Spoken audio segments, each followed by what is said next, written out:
Sorting happens to be one of the most frequently performed operations by computer users across the globe, and hence in the placement interview process, certainly there would be questions asked on sorting techniques. As a young job aspirant, it is imperative for you to know at least the frequently asked sorting techniques, and this video series is going to help you understand most of the commonly asked sorting techniques in the interview process.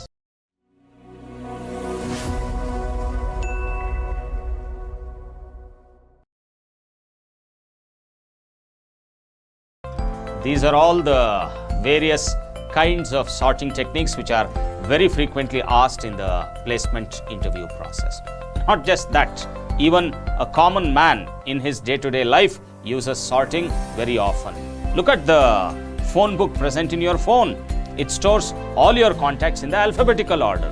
Not just that, any e-commerce website is going to give you the option of sorting all the items of your choice based on the increasing order of the price. And not just that, the competitive exams that keep taking place very often sorts the students based on their marks and accordingly allots ranks. So sorting is not something that is being used only by computer users across the globe. In fact, even a common man uses sorting for various purposes.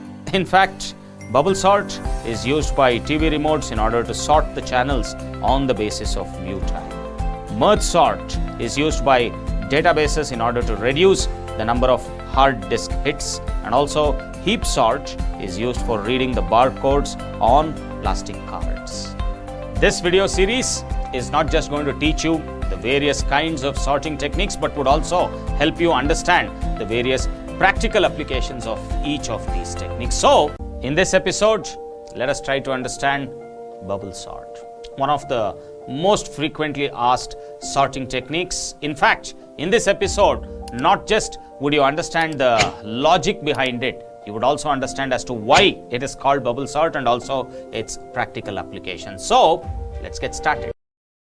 Let's assume that this is the data that I need to sort in the ascending order using bubble sort. Well, the bubble sort technique is really simple. All that you have to do is to compare the adjacent numbers, and just in case the number to the left happens to be greater than the number to the right, you need to exchange. What I mean to say is that you have to compare 89 and 45, and if in case the number to the left is greater than the number to the right, in this case it is, then I will have to exchange it. Technically speaking, if I consider the position of 89 as j, then 45, which is at the next position, it's considered as at the j plus 1th position, and the logic is that if in case a of j happens to be greater than a of j plus 1, I just have to exchange. This is the core in as far as the bubble sort logic is concerned, and this logic I have to keep repeatedly applying it. Anyway, for the time being, as you can notice, 89 indeed is greater than 45, so I would exchange it and the rest of the numbers would remain as they are. Next, I need to repeat the same process. I need to compare the next two adjacent numbers, and in this case it is 89 and 68, and as you can notice, 89 is greater than 68, so I'll have to swap it. Remaining numbers would remain as they are. After which, again, I'll have to compare the next two adjacent numbers, which is 89 and 90. But in this case, you know that 89 is not greater than 90, so there is no swapping needed, and the rest of the numbers would remain as they are. After which, again, I'll have to compare the next two adjacent numbers, which is 90 and 29. You know that 90 is greater than 29, so I'll have to swap it, after which the rest of the numbers would remain as they are, and again I will have to compare the next two adjacent numbers, which is 90 and 17. Certainly this would also require swapping, and so finally this is what I get. Well, you might be wondering that the final set of numbers are not sorted. Yes, certainly the final set of numbers are not sorted, but look at that number 90. It happens to be the largest element present in the set, and see the way it has bubbled along and reached the surface. Yes, the remaining numbers are still not sorted, but certainly 90 has attained its rightful place. obviously I will have to continue ahead with my iteration in order to sort the remaining set of numbers, but certainly 90 has already attained its rightful place. I would go ahead with my next iteration, but for the time being, I would place it there. So, these are the numbers that I need to sort. Anyway, I would just lift it above for my convenience and I would start the process all over again. I will have to compare the two adjacent numbers, in this case 45 and 68, and you know that 45 is not greater than 68, so I need not swap.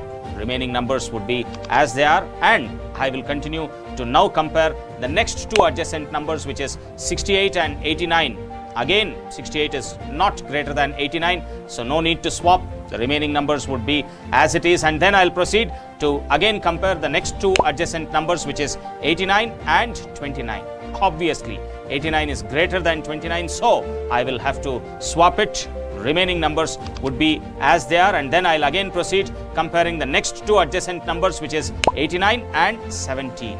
Again, it demands swapping, and so this time what I get is this. Again, you can notice that out of this set of numbers, 89 was the largest number, and again it has bubbled through and reached the surface. Also, I hope you recollect that in my last iteration, 90 had already attained its rightful position there. So, as you can notice, the numbers 89 and 90 have already attained their rightful positions, and yes, there still are numbers left which need to be sorted. We would be doing it, but for the time being, I'll place it there. Now, I'll proceed ahead with my next iteration, and I would compare the two adjacent numbers, that is 45 and 68. Certainly, 45 is not greater than 68, so there is no swapping needed. Remaining numbers would be as they are, after which I will again compare the next two adjacent numbers, which is 68 and 29. Obviously, 68 is greater than 29, so I'll have to swap it, and the remaining numbers would be as they are, after which I would again proceed ahead and compare the next two adjacent numbers, which are 68 and 17. Obviously, 68 is greater than 17, and hence after swapping, this is what I get. Again, you can notice that out of the remaining numbers, 68 was the largest, and it has bubbled and reached the surface. And you know pretty well that the previous two iterations had already placed 89 and 90 in their rightful position. So, the numbers 68, 89 and 90 have reached their rightful position, and yes, there still are numbers left which have to be sorted, but for the time being, now I'll continue with my next iteration. I'll compare the two adjacent numbers, that is 45 and 29. Obviously, 45 is greater than 29. I'll swap it. Remaining numbers are as they are, and then again compare the two adjacent numbers, that is 45 and 17. Certainly, 45 is greater than 17, so again I would swap it, and this is what I get. And again, it is needless this time for me to say that 45, which was the highest amongst the set of numbers, has attained its rightful position, and you already know that the numbers 68, 89 and 90 had already attained their rightful position. So, all that I now have to do is to sort these remaining numbers, but for the time being, in my next iteration, I'll have to sort this. As normal, I would compare the two adjacent numbers, in this case 29 and 17, and as you can see, 29 is greater than 17, so I'll have to swap it. And again, you can notice that 29 was the highest and it has reached the surface, and you already know that the numbers 45, 68, 89 and 90 had already reached their rightful positions, and now you can notice that the numbers are sorted. Yes, you can notice that they are sorted in the ascending order. For the time being, I would send it there, and the question now that is bothering you is that how is it that we can achieve all of this through a programming language, be it C language or be it Java or be it any other programming language? How do we really achieve this? Well, if you want to know it, watch my next episode.